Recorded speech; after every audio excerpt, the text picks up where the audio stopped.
Hi, everyone. This is Krishan. Welcome to Krishan the Wordsmith podcast. Today is Thaipusam, so I would like to wish my guest, Yuva, my good friend, happy Thaipusam. Yeah, thank you so much, Christian, and I wish all the audience there happy, blessed Thaipusam. Yeah, despite the festival have been disrupted. I mean, not disrupted. I mean, have been like affected by the COVID, and we have to buy SOP. But I can still feel the divine powers today. So yeah, I want to wish everyone a blessed Thaipusam and stay safe. Thank you, Yuva. It's good that despite the unexpected restrictions due to the pandemic by the authorities, you're still able to feel the spirit of Yeah. Thaipusam. Yes. So thank you very much, Yuva, for accepting this invite. This is my Welcome. very first season and very first episode, Yeah. and I'm excited. So for those of you all who actually watched the very first episode that I uploaded onto YouTube and also onto the podcast, um, it was the other way around. Yuva interviewed me. So today, we are doing a little bit of a role reversal. I'm interviewing Yuva.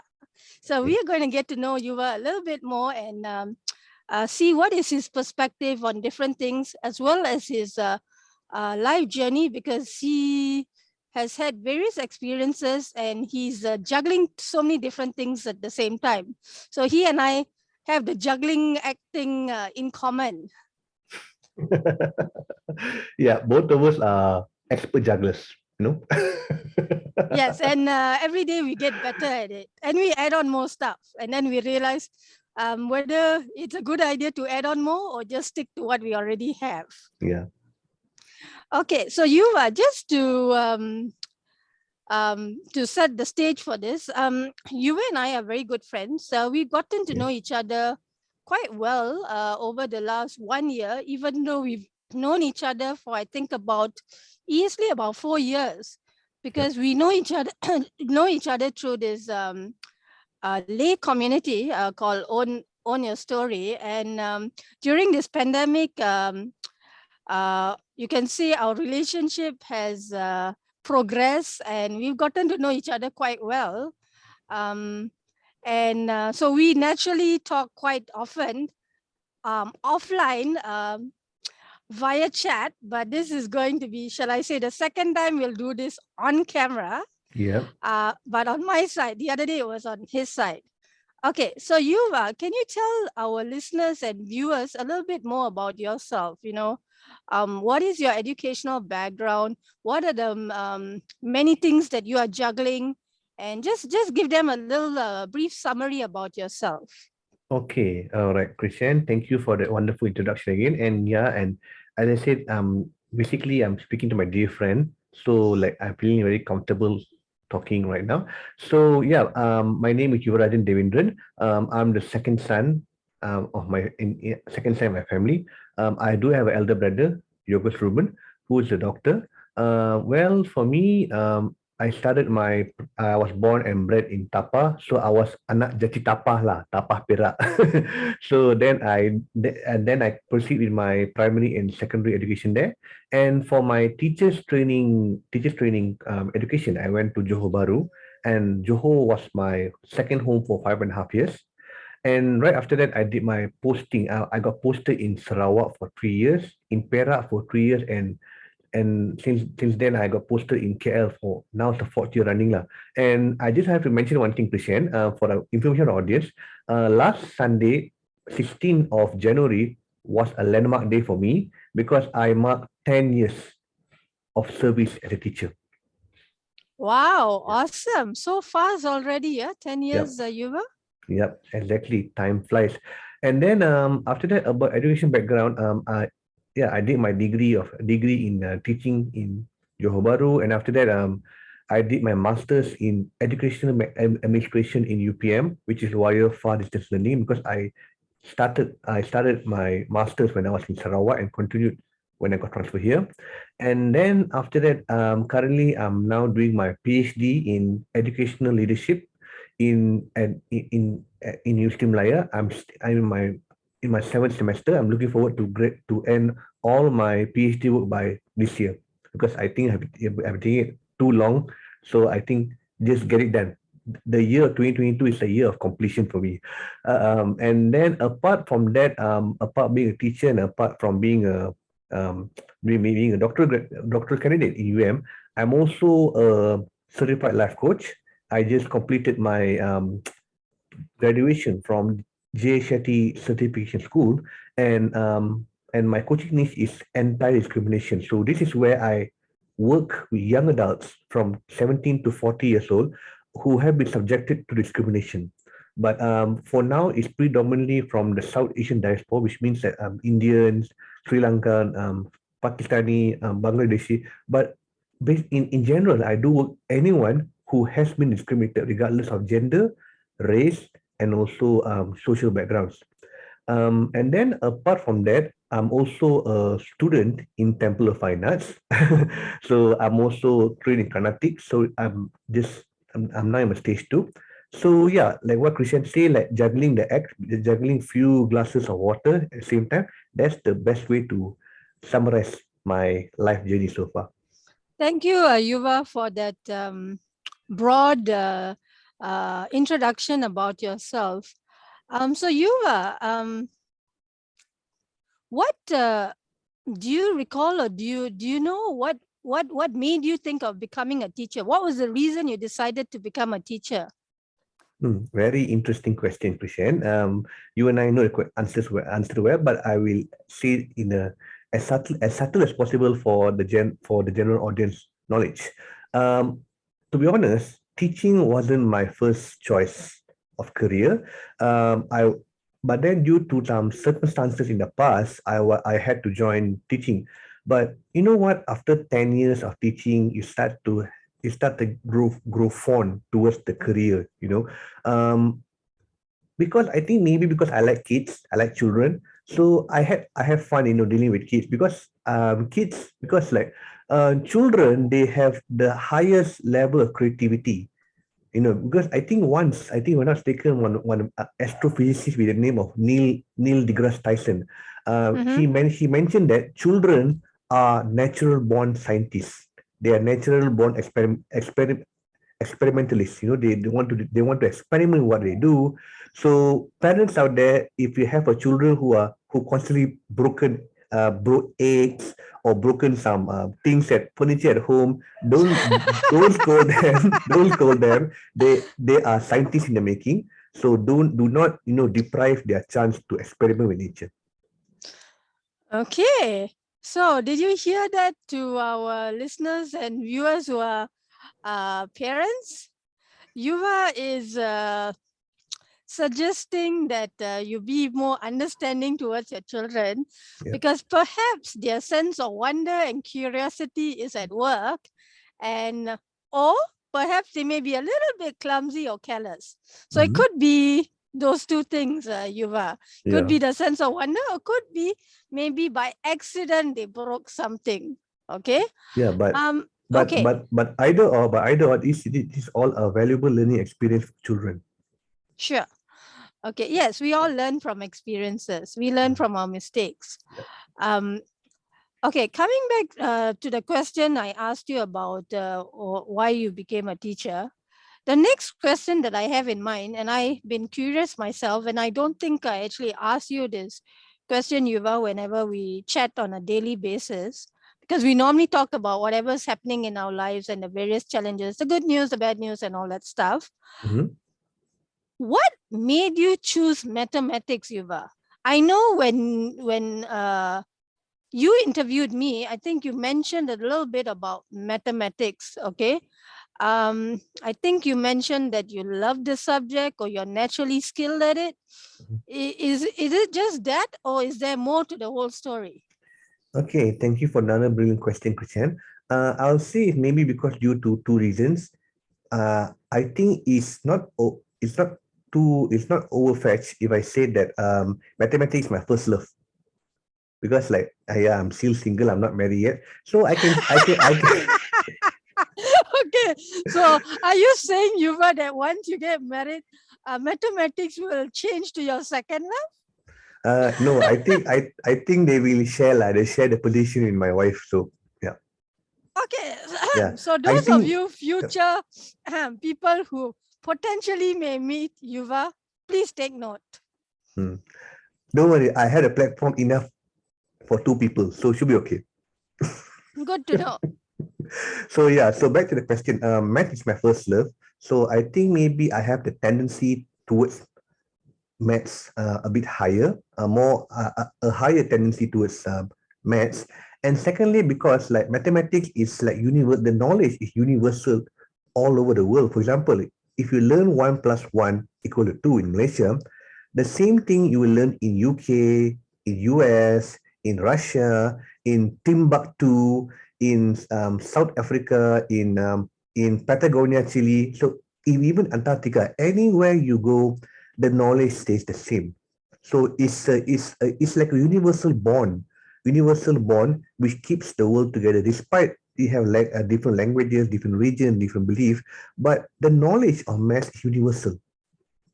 That's why. So Okay. So you like the comfort of it. You like the reasoning of it. You like the logic of it. It's yeah, universal for you. It's absolutely. something that makes sense to you, Yes. which is, I suppose, something very important to you. Okay. So moving on from that, you mentioned that you mentioned just now about taking Carnatic singing. I think there's more, right, Yuva? There's some other pursuits that you've also thrown onto your juggling act, right? Would you like to talk about it? Yeah, okay. Thank you, Krishan. So as you can see here, if you can see in my backdrop here, is all blue in color, which is called Knowledge Worth Sharing, which is my podcast art. So yeah, I'm also a podcaster as well, which I think Krishan already mentioned earlier. I'm doing this is my second season doing this podcast. Well, the first season was more like educational, but as you know, I'm a teacher, so it's my nature to educate. So yeah, so mainly the first season was like to share whatever knowledge I had to as many people as possible, and hopefully they find a knowledge worth sharing. But as I took a small gap, a little gap from season one to season two, I enrolled into GSCS. I got trained as a life coach, and that's along the journey I discovered my coaching niche, which is anti-discrimination. So I was thinking, you know what, to as the leverage towards my coaching niche, I decided to tweak the part of the podcast a little.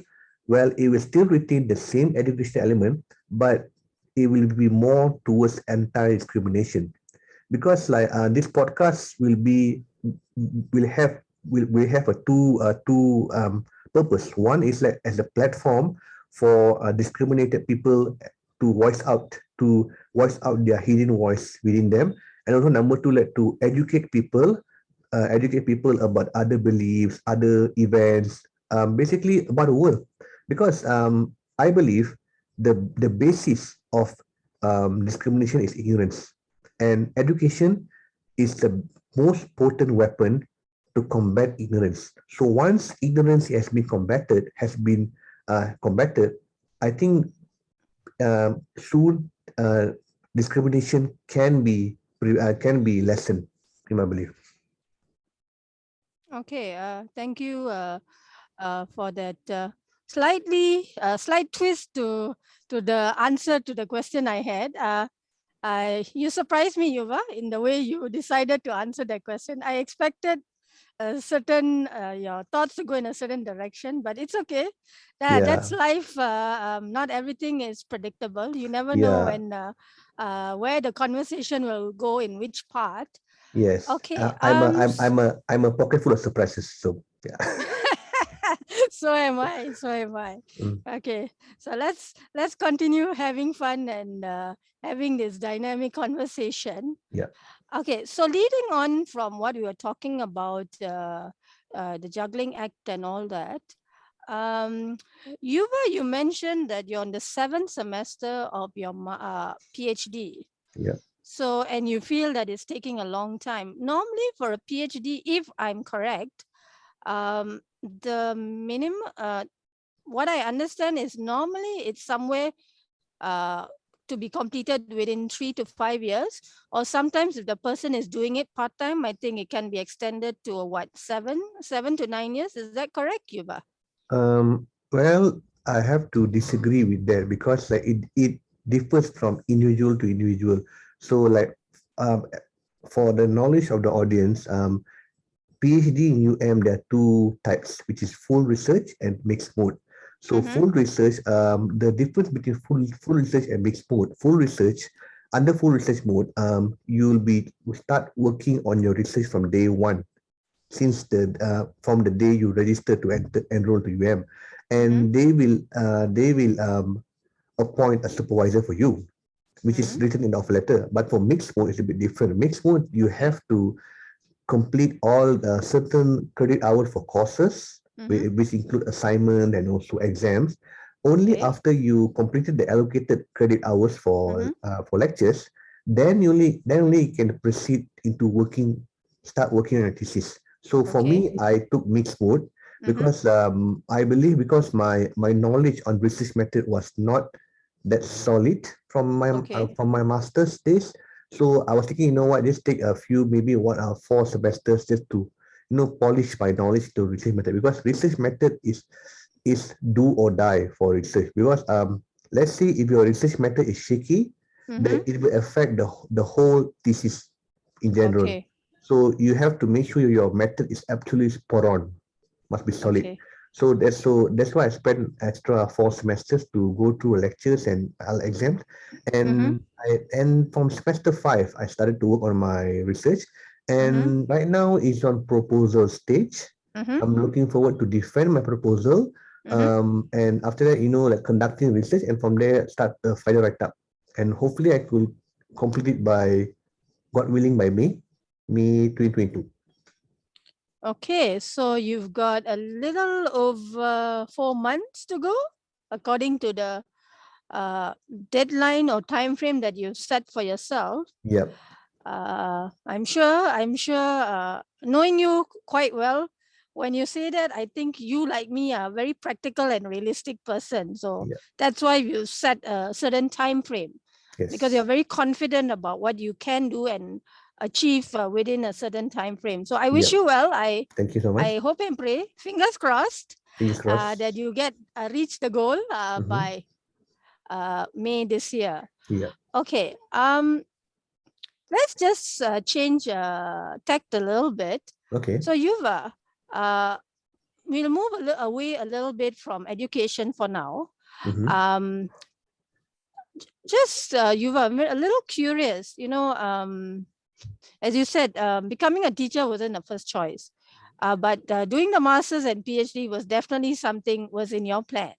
Yep. Okay, so I think you, like me, are the type of person you like to think things out, do your research, plan it, and then take action. Yes. Okay, um, in your mind, if you think about it very carefully, who is the most important person in your life who has impacted and influenced you, and you can say that if you had not met this person or this person did not come into your life, perhaps the direction in which your life would have taken would be very different. Mm. Yep. Another brilliant question there, Christian. And yep, you can pat yourself on the back for a brilliant question. But then I just want to ask, is it just one, or can I say more than one?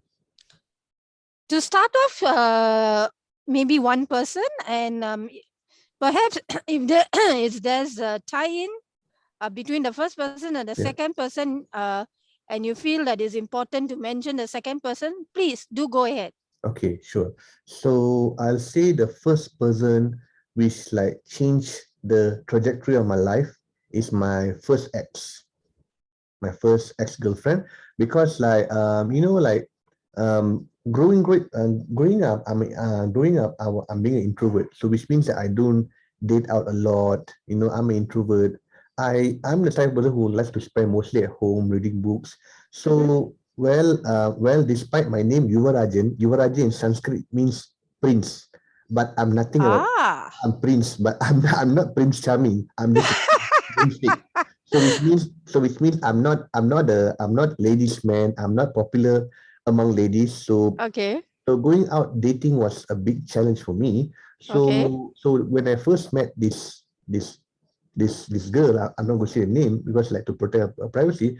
Well, like we had a thing going, and then it went well. Mm-hmm. But then due to some reason we broke off. But then like I did not take the breakup well. Maybe because like during that time I take I was unable to take failure well. So especially this one was my first love. So I went into depression, and to go even further, I went into suicidal. I was almost suicidal, but thankfully I have some group of friends who like willing to lend the ears, and willing to listen to my ramblings during that time. Yeah, those times were very, very truly rough time, and it was my lowest point of my life. And that's when I joined Genius, and I learned by Jay Shetty and joined the Genius community. So since then, I will say my life have turned to better. But despite all the hurt that despite all the hurtful moments that I experienced, I have to thank her because it wasn't for her rejection, I wouldn't have come to this level. Like to know that I can even do podcast. If you ask me, Christian, 10 years ago, if you ask me that I'll be a life coach, I'll be a podcaster, I'll say hell no. Hell no. Like, really? You are again a podcaster? You are again a life coach? Are you serious? But Yeah, it yeah, would have been like never in your wildest dreams would you have thought exactly. you'd Yeah, end up exactly. having a Yeah. podcast and enrolling in a course to become a life coach. Absolutely. Yeah. So yeah, I mean, like, yeah, despite all the hurt that which she caused, but I have to be thankful to her, for due to the reaction, like it propelled me to go up on a different path and where I am today. And as a tie up, the second, I will say, not say personal people, second people which I truly grateful for from the day I was born until now is definitely my parents, because my parents are my closest friend, both my mom and my dad. Dad was more like a more serious person, but Mm-hmm. I think like he was like more like, I think, to present it in a more colloquial way, he was more like a eclair, Cadbury eclair chocolate, hard Cadbury eclairs. Okay, eclair. can you It, explain that, Yuva? because I like love chocolate. I've tasted the Cadbury eclairs, eclairs, but yeah, this is a very unique way of the analogy. yeah. I mean, sorry, Dad, but because like Dad, my father was like a strong, as a hard man outside. Hard means like strict, serious, but deep inside he's a very sensitive guy. Very sensitive guy, loving guy, caring guy. But my mom was my beacon of positivity. In anything which I do, she is my number one friend. She always said, no matter what, I am your number one friend. Remember that I will always support you. So when I hear those things, especially when I go back to the lowest part of my life, Mm-hmm. those are the few things which help me to come out of it. You know. So yeah, I'll say these two persons, which is my ex and also my parents. And then also I will say one more person, one person as well, which is my junior, which is my dear friend. Name is Tiva. So Tiva, if you are listening this is for you. She is my junior back in college. Actually, the story was like I joined when I was on my final year of college. She joined college. Mm-hmm. So, but then, like, even back then, like, I was like Yuva in Wonderland. I was like, thinking, where the heck am I going to complete? I was like done. I was already done with this course. I just want to graduate and just get out of the college. And so then, like, even then we like we met, but then we didn't talk. But only after we few years after graduation, we met Mm-hmm. back again, and we become a close friend. And also, I must say one big reason why I'm here, because like during my rough times, she was there to lend her ears. She was there to lend her ears, so she listened to me. She listened to me attentively without judgment. So I will um, like to dedicate this to her as well. So Tiva, you will listen to this. Thank you for being a wonderful friend. Thank you. Okay, so there's actually four people, Yuva. For people, yeah. Your first ex, your dad, your mom, and your junior. My close friend, yeah. Tiva, close friend, Tiva. Okay, that's great. Okay, you're very fortunate that you have more than one important person to absolutely. Impact your life in such a positive and profound way. Yep. Okay. So Yuva, changing track a little bit. Yes, Okay. I know you talked about the Carnatic singing. You talked about the podcast. You talked about enrolling to become a life coach. Yuva, what do you actually do for fun? For you to chill out, to de-stress, to relax? Okay. Well, my favorite stress buster is singing, but I don't have the perfect pitch. You know what I mean? I don't have the perfect pitch, but I do sing. My favorite beats is definitely A.R. Rahman 90s hits because like I think every 80s and 90s babies will say, my childhood is awesome because I have A.R. Rahman songs by my side. And in fact, I can say every stage of my life, I can appoint a certain A.R. Rahman song. Yeah, Wow. it's like that level. That's so awesome and cool, Yuva, Yeah, to have a song that ties into different stages of your life. correct. Yeah. Okay. Um, I am a fan of A.R. Rahman, but I'm not. I like how it's very catchy beats and the lyrics are very meaningful. Correct. But for me, it is some of the movies in which those songs were featured. I watched some of them. I've not watched the movies, but I've come across the song. Yeah. Okay. So for me, it is more. I appreciate the beauty of the beat. It's very catchy Yeah. and very meaningful lyrics. But for you, it's even more. There's a more closer, deeper meaning for you when it comes to A.R. Rahman songs. Yeah. And I think that's another thing we have in common. Some Yeah. of that is another thing that from I think occasionally when it comes to certain music and all that, Yeah. you're like my de facto music encyclopedia. Yeah, I'll take that as compliment. Thank you so much. It is But a compliment. It is. okay, before you proceed to the next question, I just want to say just one more, just want to share one more thing. Sure. Well, many people out there, they start talking when they turn 1 or 2 years old. But for me, I only start to talk when I was 5 years old. Ah, Yeah. okay. In fact, Christian, I spent the first semester of my kindergarten unable to talk. Okay. Yeah. So it was during that time, like I start to read a lot, and yeah, back again, A.R. Rahman song was there. I listened to it.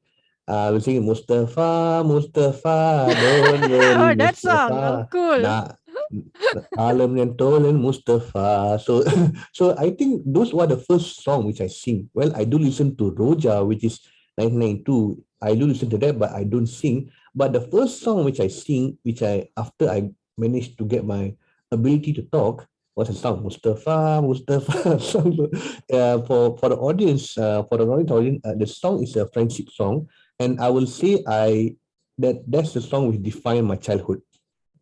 Ah, cool. That's actually one of a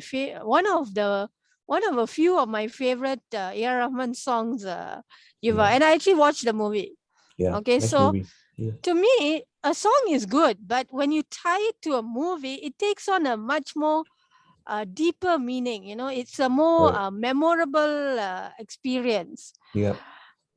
Okay. Oh, interesting. Your Mustafa song is a very important song to you. Yeah. Okay. Okay, this is where, correct me if I'm wrong, Yuva. Okay. I may not be right in terms of the movie in which the song appeared, Okay. but for me, the most important song, and I believe it is a song composed by A.R. Rahman, is Chinna Chinna Ase. That is my Yes. favorite. Yeah. That's If one of I my. recall correctly, and I've listened to this on YouTube and all that stuff, it's from the movie Roja, Correct. Yuva, isn't it? Absolutely. In fact, that is the song which announced to the world loudly, A.R. Rahman has come. A.R. Rahman has arrived. The song Chinna Chinna Asai Siriga Viku Asai. So that is the song which announced A.R. Rahman loudly to the world. A.R. Rahman has arrived. And also personally, it was also one of my favorite as well, because like if you see the movie Roja and the picturization of the song, it's about Chinna Chinna Asai means small desires, Small desires petty and desires. wishes, because Yeah, ase can be both desires and wishes. yeah. So it's about petty desires of of a girl who wants to the beauty of nature, beauty of nature, the beauty of people around her. So it's and the person who wrote the song is by Kavi Pesa Mutu. So he presented it in a very beautifully written lyrics. So the lyrics is by Kavi Arasa Vairamuthu, Yeah. but the score is by A.R. Rahman, is Yeah, it? yeah. So that's Ah, why for a song to be successful, it takes not just one mind, but three minds together, which is the vision of a director, the movie director, the vision of the lyricist, the songwriter, and also the vision of the music composer. So three minds combined, and they create a magic. awesome. Okay. Yes, I know about the of course the person who writes the lyrics and the person who composes the music, but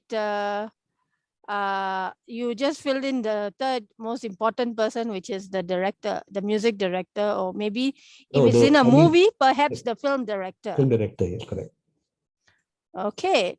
Okay, so I'm going to go into, I'm going to connect this to a conversation we had, I think, in the last 2 or 3 days, Yuva. Okay. In that I told you are like my de facto music encyclopedia. Because I think most of the songs I mentioned, you've either watched it, the movie, or it's probably from the 80s or 90s period. You were telling me that how A.R. Rahman became to be known. And that was news to me. Would you like to talk about that, Yuva? Okay, sure. I mean, like it's not news. I mean, like any people No, it who. was news to me, maybe not to Okay. others. Okay. Well, I think those music lovers out there, they will know that A.R. Rahman actually started as a mentee to another legendary music composer with the name of Raja. And Raja, she created a world record for composing music for over 1,000 movies. So he still holds the world record for that. So it was, I think, in 1980s for a movie called Punnagai Mandan, Kamal Hassan and Revati movie. So it was not even a song. It was like an instrumental track. It's like a strings of orchestra. So Okay. that particular track, despite the composer is Raja, but that particular track is composed by A.R. Rahman.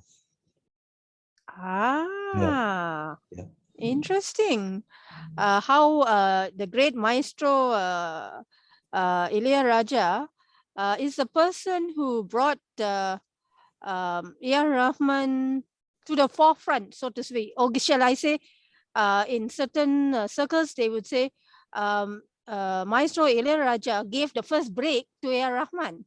Not exactly a first break, because like maybe his first break into the modern cinema, because like if you go through the life history of A.R. Rahman, you can just Google it. A.R. Rahman's father, Mr. Shekhar, the late Mr. Shekhar, was also a film composer, but he Ah. composed film mostly for Malayalam movies. Uh-huh. But then like turn things started to turn tragic, because like his father passed away when he was still young. So basically, like he has to be the man of the family. He has to like using his father old musical instruments. So he start to perform in gigs to basically get the money to run the family. Mm-hmm. And then so that was back then. And then but I can agree with you that his first break into the Indian cinema is with Ilayaraja sir. Yeah. Okay. Okay. So, Yuva, out of curiosity, do you play any musical instruments? Uh, well, I do learn how to play guitar once upon a time, but that was I know it's quite embarrassing to say with the podcast, but I'll say anyway, that the guitar was meant to be a chick magnet. Oh, a little secret. The cat out of the bag. Chick Yeah, magnet. chick A magnet. guitar as a chick magnet. I see. Yeah, because I thought maybe girls they will dig on guys play guitar. So I think, oh, well, let's try. But the interest was not sustained because I don't have a proper teacher to learn guitar. I still have guitar though. It's in somewhere in my house, but I still have guitar. Yeah. Okay, so it's you need to go and wipe the dust off the guitar Mm-hmm. Yeah. since it's been a while since you used the guitar. Yeah. And also there's another one. I'm not sure it's considered instrument. Some consider as a childish instrument, but for me, I think it's the most it's the most simple but yet powerful instrument. I just let me give me a minute. Let me take it here. I have it right here.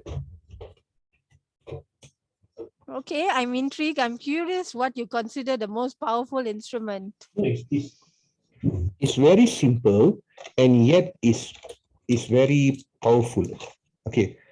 This thing here. Any idea what this? Uh, is it some bamboo wooden like? No, this is plastic. Actually, Oh, it's it's plastic. plastic. Is it like a flute or something? Well, it is a wind instrument. Sorry, it is a wind instrument, but this is called a kazoo or kaju. They call it kaju. So basically, as you can see here, for a flute, there will be like a place to cover. You can cover and also some place to to if you cover certain holes, you get certain note. But as you can see here, there's no any holes here. There's only one big hole here and one small hole. So basically, Okay. to play a kaju, you have to number one, as you can see, it's a plastic layer here. You just hold here, and what you're supposed to do is you're not supposed to blow. You're supposed to hum. Oh, Okay, so the surprise here is you're supposed to hum, hum, yeah, not blow. yeah, Ah. yeah. I can give you a So would you demo. like to demonstrate? I can, but I haven't practiced for quite some time, so it's a It's bit okay. rusty.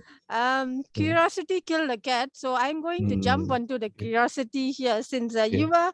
Yuva and I have a running joke about the infamous fictitious orange cat. Yeah. Justice for orange cat hashtag.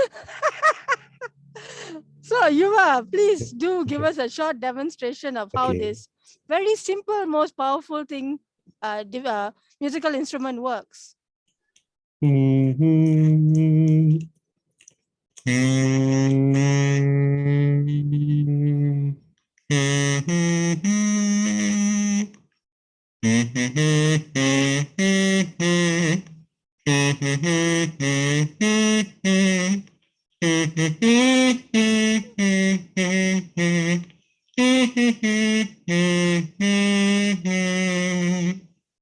That resemble the tune of Happy Birthday. Am I right, Yuva? Yep. It's quite nasty, but as I say, it's quite I rusty. I have wouldn't to use the word practice. nasty. It's a little bit of unrefined, raw sound. Yeah. Okay, not nasty, but it's unique. It's definitely Yeah. unique. Thank you, Yuva, for Yeah. telling us and introducing us to this very lesser known musical instrument. Yeah. Yeah, a properly trained musician, a properly trained kaju musician will be able to make a trumpet sound from this kaju. Wow. Yeah, but I'm not that trained yet.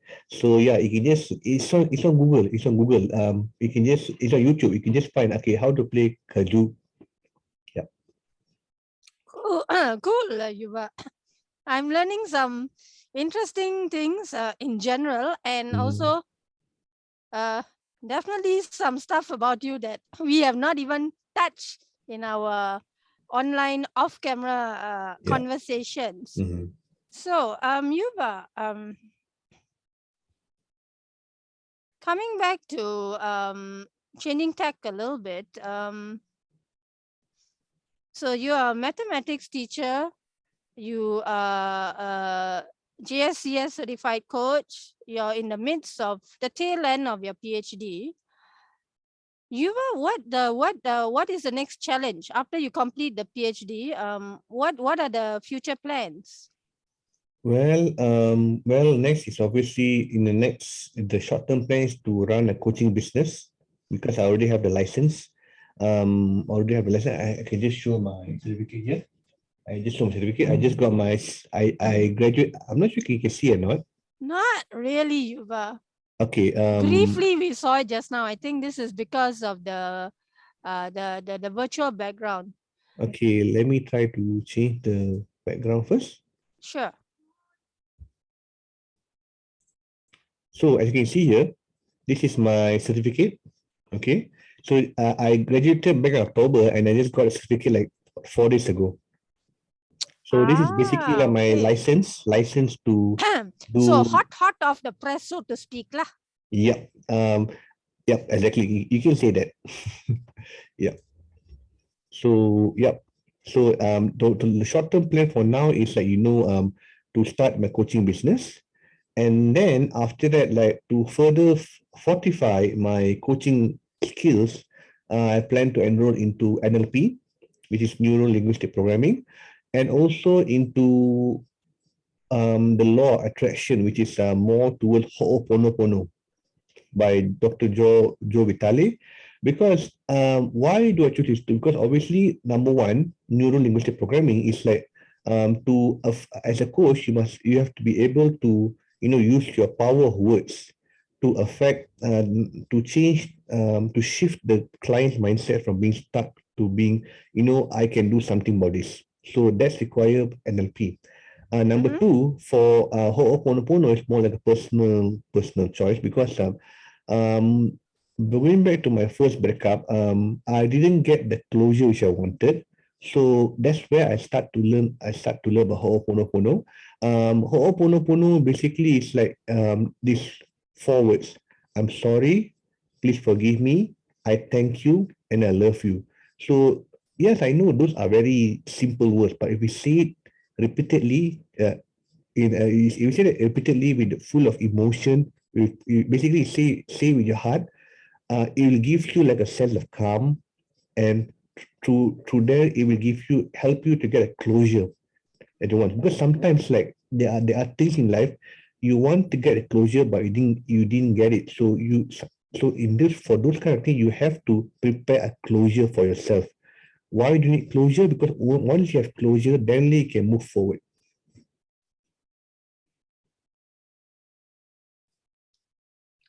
Cool. Okay, yes. You did mention this previously, I think, when we had our interview. Yeah.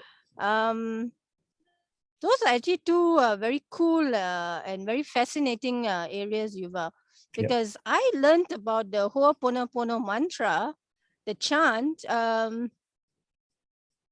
learned about it quite some time ago. I think Mhm. maybe more than a year ago, but I got to know exactly what it was, those four phrases, through a friend of mine who is a life coach herself. Okay. Okay. And one of my talents is memorizing and photographic memory. So Mm-hmm. I can say, you're supposed to chant this four phrases multiple times. So it's sort Okay. of, and when you chant something like this, after a while, you get into a certain zone. You get into like a Zen zone, or you feel more focused and Yeah. calm and purposeful and all that.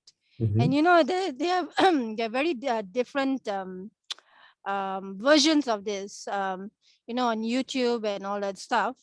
And I've listened to a couple of the different versions of this chant. And yeah, as you said, it is by Dr. Joe Vitale. I think I also came across his version, if I'm not mistaken.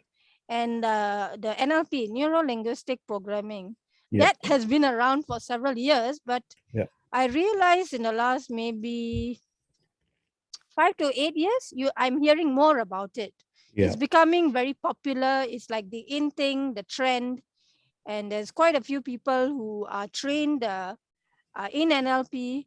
And I think NLP is one of those very important tools in order to help your client. Utilizing NLP is a very good tool, Yeah. and Ho'oponopono is also very good, but I think that one maybe is something that people need to get used to that Yes. chant, Mhm. get used to being comfortable repeating that chant and internalizing the chant, and for it to be more meaningful than a chant. Mhm. Okay, because there's a whole process to this whole thing. Yeah. um okay, so that is the general plan for the future. um okay, so we are now in 2022, almost Yes. 2 years into this pandemic. Can I Mhm. ask you, Yuva, um has it been more a good thing or not so good thing, the way your life has had to change to adapt, to embrace um, the various challenges and restrictions and obstacles that you have faced during this pandemic, because we are almost 2 years in. Mm. Yeah. Very interesting question there, Christian. I'll say it depends on individual. Because I'd like to quote a quote from a famous person named Henry Ford. You know, a person who created a Ford cars. He mentioned, "If you are right, you are right. If you think you are right, you are right. If you think you are wrong, you're still right." So,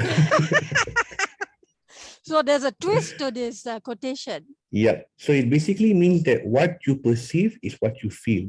So it depends on the people's perception. Where some things like some people think pandemic, okay, it's a bad thing. I lost my job. I lost a loved one. I can't go out. I lost my freedom. I lost my privacy. I'm stuck at home. Well, there's certain people who think like that, but there are certain people who think, okay, this is the moment that I can thrive, because like, especially if you notice that what I want to ask you a very interesting question. What do you think, which field um thrive most during pandemic, in your opinion? The field that thrive the most, I think, Yuva, would be the healthcare sector. Healthcare sector. Okay, because during a pandemic, which is very much focused on the medical field, you can say that the hospitals, mostly the hospitals, would be the ones who getting a significant increase in income. Okay, but at the same time, on the one hand, yes, there's more money and revenue for the large hospitals and all that, but it would be extremely challenging for the public hospitals, okay, because they would be very strained in terms Really? of the manpower, in terms of the resources, medication, beds, infrastructure, etc. Mhm. So, offhand, you ask me this question, which industry that thrives? This is the one that comes to mind. But there's no clear cut answer in that. On the one hand, yes, more revenue, okay, Yeah. for the private hospitals, Yeah. and perhaps a little bit for the government hospitals. Mhm. And if you look at it in another way, Yuva, perhaps some of our public hospitals, some of them are not as well as equipped as some others. But Correct. perhaps because of this pandemic, certain resources, and there's a significant amount of funding that is being channeled, and they have certain equipment, and they can upgrade their infrastructure, and you know this is the perspective in which I'm looking at Yuva. How would you answer this question? Interesting. You have a very interesting answer there. If you ask me this question, I'll say there are two fields which thrive in this pandemic. Number one is, the courier service. and also like e-hailing, not e-hailing, it's like Grab, Uber Food, Grab Eats. I think those, they make a ton of money because as you, if you see the first phase during the first phase of lockdown, where all people worldwide are stuck at home, they can't go out to buy food. So what do they turn to buy food? They go to Grab, Zomato, Uber Eats, these things. So as you can see, during pandemic, they make a lot of money, right? So I'll say this plus, like e-hailing, courier service, like Grab Food, those industries. Uh, Secondly, I will say like the very medium that we have the interview, Zoom. They make tons of money. I'm telling you. I think during pandemic, I think the share unit price goes up by 100 or 200%. So yeah, I think those are the big gainers during pandemic. Okay, sure. Yes, Yuva, I do agree with you that way. The second, well, I believe the question you asked me, which industry, right? Not which industries. So I focus on the first one that came to mind. So the second one on my list would be, yes, the, what do you call it? The third party delivery service providers. The Uh, deliveries. they have been making a killing at sometimes at the expense of the customer. Okay, because they have an opportunity. There is so much of demand that they basically can quote how much they want to charge, their pricing structure. And there is I don't know, is it double or triple or quadruple in terms of the uh, amount of revenue, revenue that you get. And that's, yes, of course, as you said, the Zoom. But then if you do recall, there was some teething problems with regards to Zoom, because originally I think the person who created Zoom had certain things in mind, and we had teething problems like privacy issues and whatever not. And so that was like a loophole that needed to be looked into and fixed. And then there was this thing about having to use passwords to log in. And they had to look at upgrading their infrastructure and adding on certain additional features, because they realize now that, oh, okay, the spotlight is on them. They need to fix things, and they need to adapt and be agile, and to give individuals and companies and organizations exactly what they want. So yes, definitely, as I said, medical industry, number one. Number two, the third party delivery service providers. Number three, of course, Zoom. But then besides Zoom, also you can see there's so many different online platforms. Yes, I know Google Meet was there for a while, but I don't know how popular Google Meet was. And then, of course, there is WebEx, and there is, what do you call it? Teams, Microsoft Something Teams. called Webinar Jam, uh, and a thing called, what is it? Go to Meet or something, Go to which I meeting. find a little bit weird, because I don't like that. Is it the Go to Meet thingy?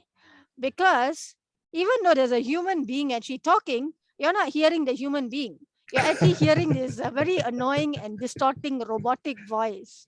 So I attended one so-called training session supposed to be on Facebook. I could only tolerate about 10 minutes of this. And then I said, okay, enough is enough. I'm logging out of this Go to Meet session. And since then, if there is a training session or something on Go to Meet, which happens very rarely, I am totally not going anywhere near Go to Meet. So Yeah. talking a little bit about what, sorry, I'll let you continue. No, I mean, Tie into Zoom. yeah. Before this pandemic, I had not heard about Zoom. Okay, so I had a crash course hands-on in how to use Zoom. I had my various challenges. I could hear people, but people couldn't hear me. Mhm. And it took me about a month to figure this out, because I tried figuring it out myself, and I'm not technically inclined. but I look at things in a very logical, systematic way. So it took about almost a month. I went and Googled Zoom help. And then I looked at the frequently asked questions, and it tells you step by step how to check the sound and the microphone and all that stuff. And since then, I can say of all the various online platforms, I have gotten so comfortable with Zoom that this is the first choice. If someone wants to do an online session, I say, let's please do Zoom.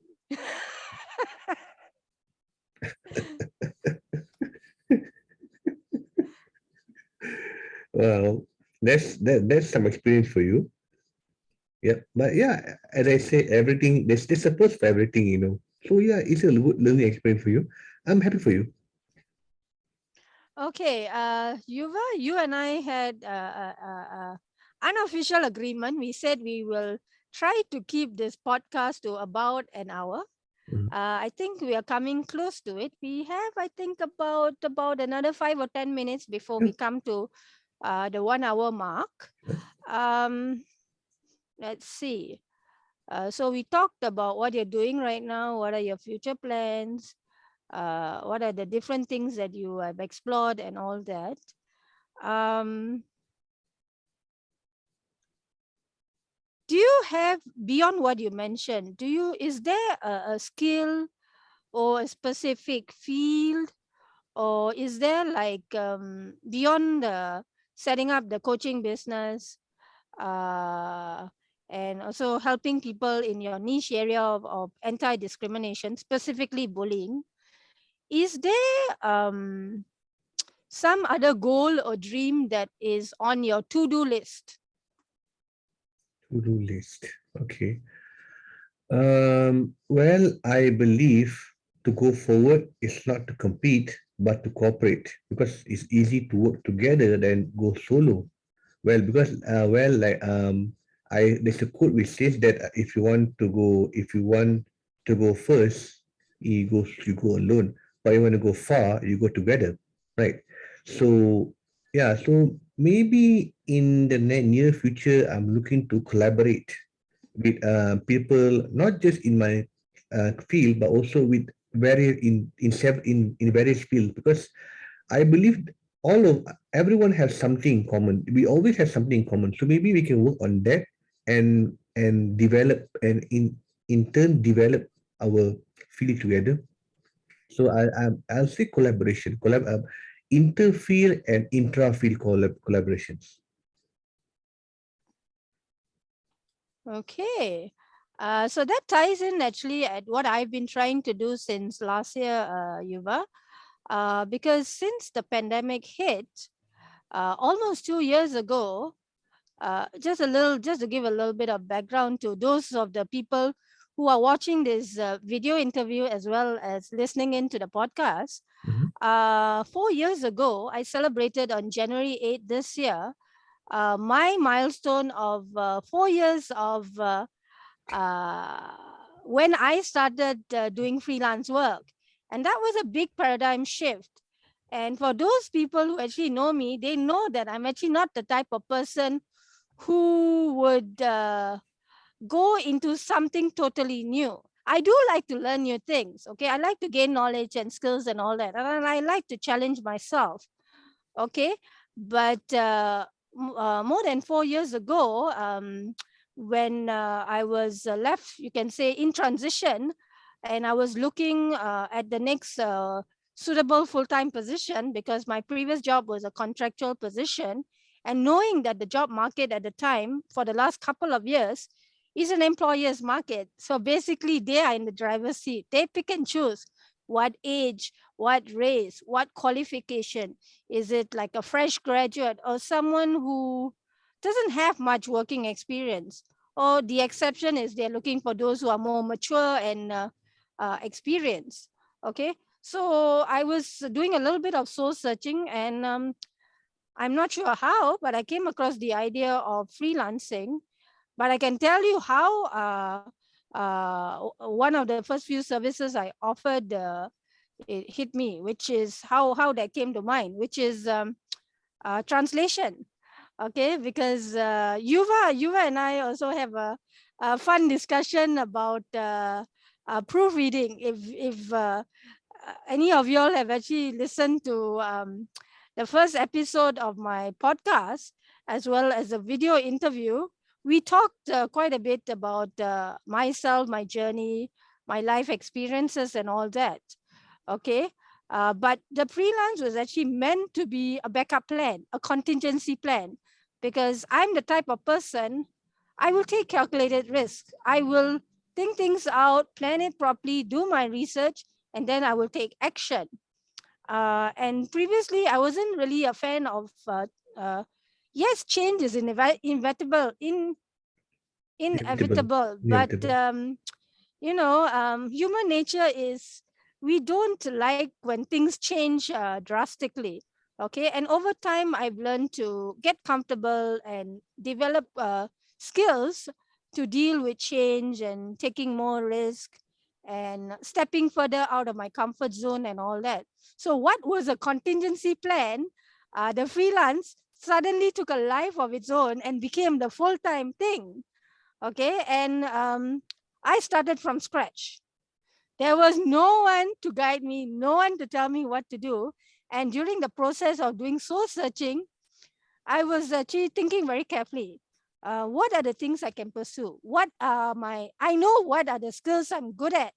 Okay, but when it comes to a service or something where I can help others, because what is important to me, and this is where you and I have this in common, is we like to help people. Okay. Yes. um the where I'm going with this is I've always liked to help people.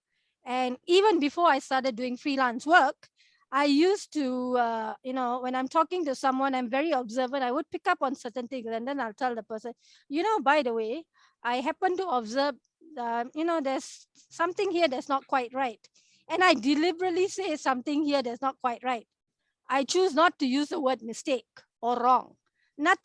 There's nothing wrong, or there's no issue with those words, but this is just the way I look at it, because I'm positive thinking and I want to empower and encourage people. And I used to tell people, if there's something here that's not quite right, if it was to be corrected, this is how it should read. And it always makes my day when I smile, I tell them in a very friendly, neutral manner, you know, this is how it should read if you were to correct it. It makes my day when they actually take my advice, because they are the ones who are gaining, because I'm offering this free of charge. Okay. So Yes. that was actually one of the first few services I offered, proofreading. And then the translation part came in because I'm a big movie buff.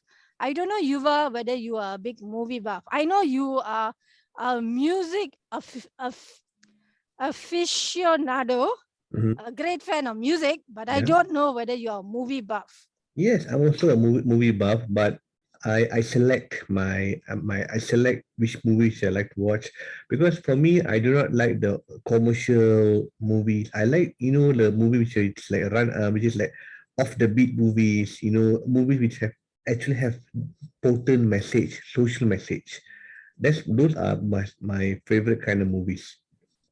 Ah, okay. Yeah, I'm also selective in the type of movies I like to watch.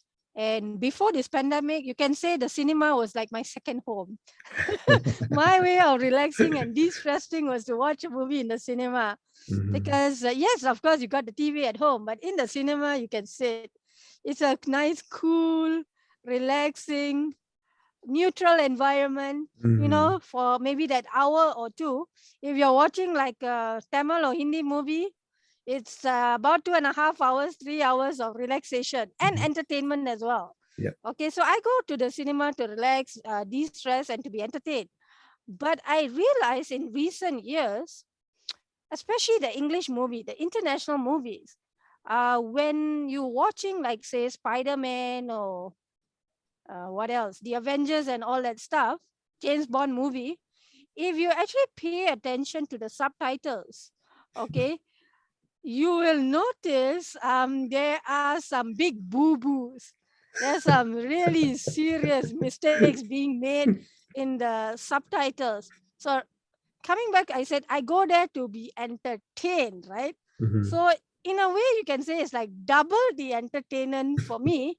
It's like ha ha in here, but Mm. not ha ha out here. Mm. Okay, in my mind, I'm like, oh my goodness gracious me, which Mm. wonderful person got Mm. paid to translate this? Sorry, Yeah. not to translate. Which wonderful person got paid to write the subtitles for this movie? Mm-hmm. Because you can say, so the pandemic hit us in 2020.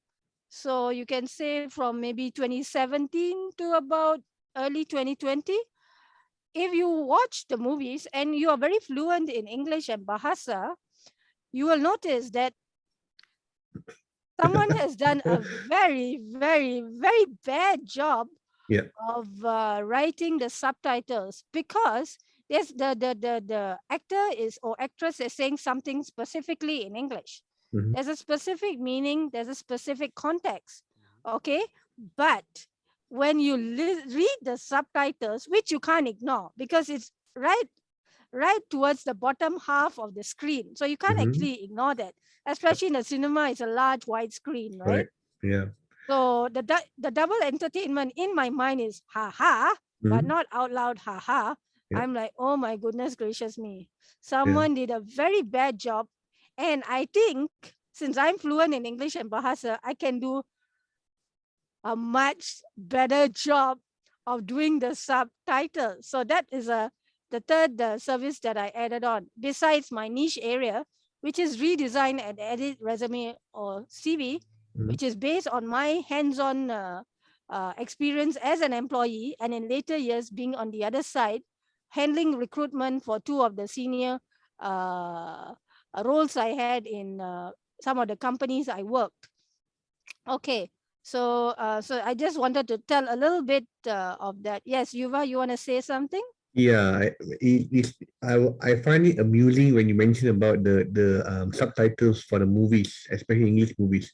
It's like they have one job, and they screwed up badly, which is and then So we yeah, are now venturing into some very colorful language territory. yeah. Okay, so Uh, let's be a little careful. yeah. That is don't worry. I think your podcast will remain in. You don't have to put e there. It's still clean language. So Okay. I'll say yeah. I think they have one job and they mess it up badly, tremendously. They mess it up, which is I think unfair for certain group of people. For example, like people who have like problem of hearing, because they can see the movie, but when they have problem listening, they are 100% relying on the subtitle. Now, if the subtitle is messed up, they, how can they enjoy the movie, right? So Yeah, yeah, true. You and I know better because we are fortunate enough to have all our senses. Okay, so we know better.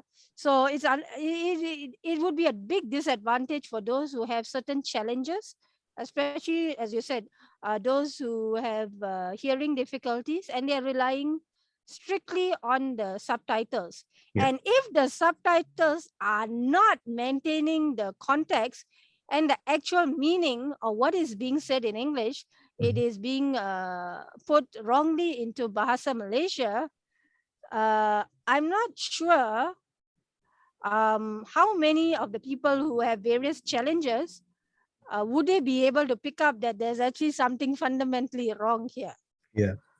And then, Christian, I just want to say another tips for the audience. Any prospective, I'm doing a favor, for you. I'm trying to promoting a service. So, now, Thank you, thank you, thank yeah, you. it's a little editorial. This is like a tips for the audience out there. If you are, if once Christian put on her proofreading cap, be prepared to be on the receiving end of a lecture. But the lecture is the type of lecture where you can bunk out, if you know what I mean. It's a very important lecture. You can't bunk out of it. So be prepared to be on the receiving end of a lecture, but a very important lecture. You can thank me later. Sorry, what lecture? I didn't catch the second last word. Okay, a lecture which you can't bunk out. That means like you can't like you can't Yeah, like yeah, I heard that. But after that, you said something. you can But technically it is a something lecture. What was that other word you said? huh? Receiving end of a lecture. Yeah, receiving end of a lecture. But then that lecture is a very important lecture because as I say, if she called me a encyclopedia of music, she's the encyclopedia of English grammar. So so so it's a lecture, but it's a very important lecture. So you can't like bunk out of it. So yeah, you can take me later. Okay. Thank you for the surprise element, Yuva, and quote unquote advertorial. Okay, not to scare anyone here who's watching this interview or listening into this podcast. Yes, I am very passionate about languages, especially the English language. And to me, words have important meaning. And as the saying goes, first impression counts. And Absolutely. not everything is going to be a face-to-face interaction, especially with this pandemic. Everything is online. So be it verbal or in written form, that is another element to the first impression, which perhaps a lot of people took for granted before this pandemic, because everything, interviews and all that, and all the interactions all of us had before this pandemic was face to face.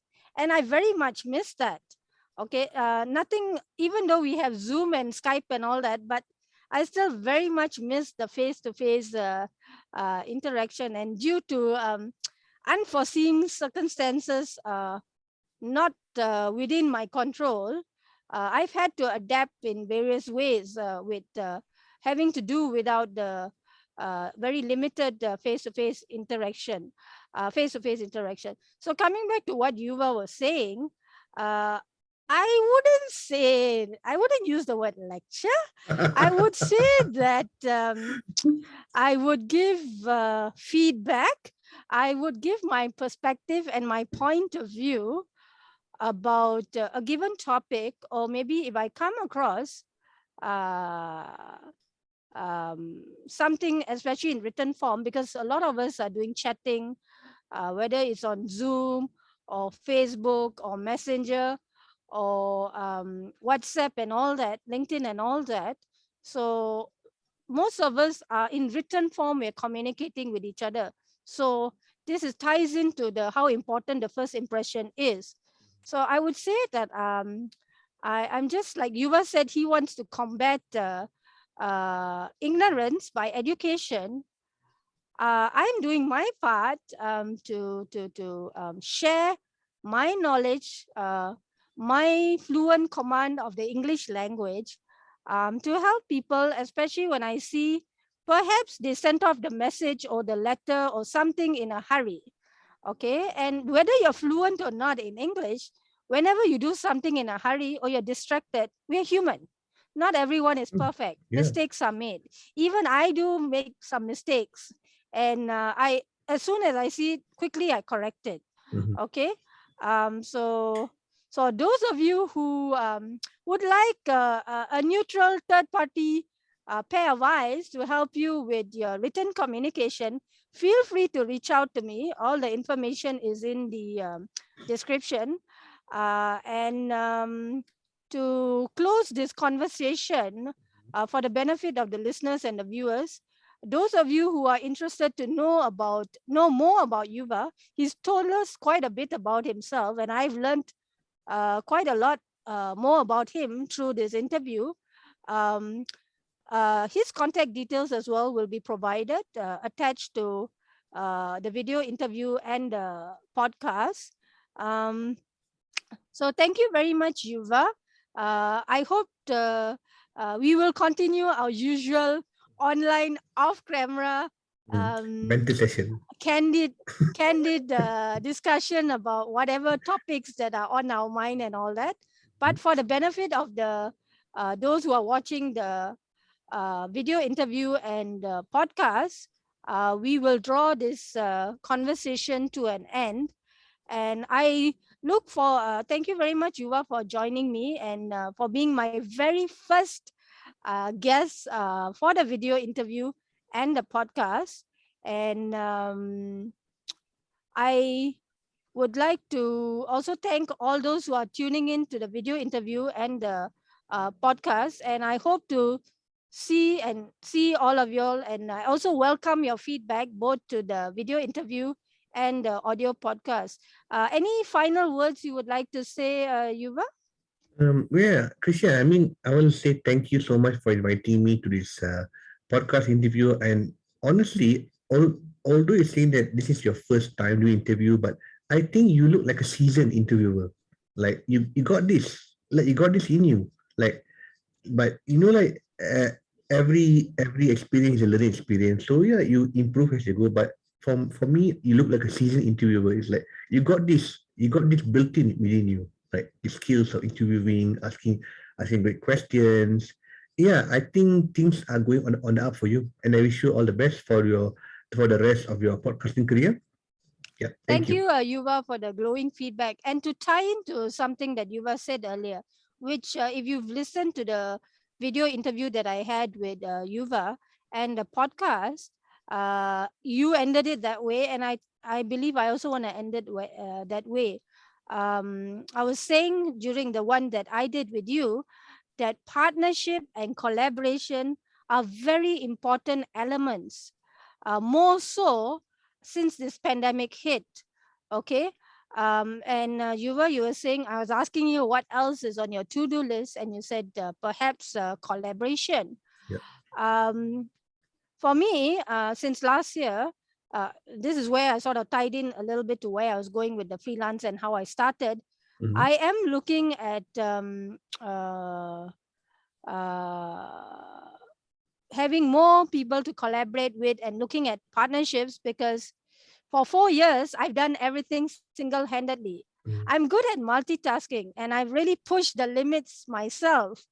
But I feel that it is now time to work with more people. Not for lack of trying. I did explore and reach out to certain people, but sometimes it's not easy to find a fit or someone who is on the same wavelength as you and same values and same goals. Yep. It takes some time. It's a process. Yep. So yes, collaboration, partnership is the way forward Yeah. with people who, I think this ties into, I think what you said, intra and inter, right? Yes. With people who are offering services that I do, because that way, when I work with someone else, I can help more people. We can help more people. And also, we can learn from each other because each of us has our strengths, our weaknesses, and our different perspective and point of view. Yeah. So, this is a beautiful way to wrap up this session. Yeah. And thank you, everyone, for tuning in and viewing the video interview, and the podcast. And Yuva, thank you very much. And Thank you, I am very Krishan. appreciative of the very glowing compliment you gave me. Yes, you are right that this, to a certain extent, comes naturally to me. But I also want to give credit to you, Yuva, because the reason why the very first episode of season 2 for you Mm-hmm. went very well, and this Yeah. is the first, you can say, one-on-one one I did on Zoom, is because you and I know each other well. Yep. Okay, so the comfort level is there. So it's Mm. just a continuation of a conversation, Yep. an ongoing one, but on camera.